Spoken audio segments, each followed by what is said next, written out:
পরিচ্ছন্ন, স্বাস্থ্যকর ও বাসযোগ্য শেরপুর গড়ে তোলার লক্ষ্যে শেরপুর পৌরসভার আয়োজনে প্রতি শনিবার পরিচ্ছন্ন পরিষ্কার কর্মসূচি অনুষ্ঠিত হয়েছে।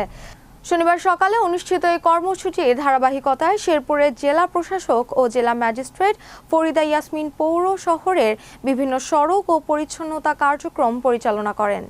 এ সময় উপস্থিত ছিলেন শেরপুর পৌরসভার প্রশাসক আরিফা সিদ্দিকা, শেরপুর প্রেস ক্লাবের সভাপতি মোহাম্মদ কাকুন রেজা, পৌর নির্বাহী কর্মকর্তা, পৌরসভার কর্মকর্তা কর্মচারী সহ বিভিন্ন শ্রেণী পেশার মানুষ। কর্মসূচিতে শহরের ঢাকুলহাটি, নবীনগর সহ বিভিন্ন গুরুত্বপূর্ণ সড়ক ও জনসমাগম স্থলে পরিচ্ছন্ন কার্যক্রম পরিচালনা করা হয়। পাশাপাশি বৃক্ষরোপণ কর্মসূচিও পালন করা হয়। বক্তারা পরিচ্ছন্ন নগর গড়ে তুলতে নাগরিকদের সচেতনতা ও সক্রিয় অংশগ্রহণের উপর গুরুত্ব আরোপ করেন।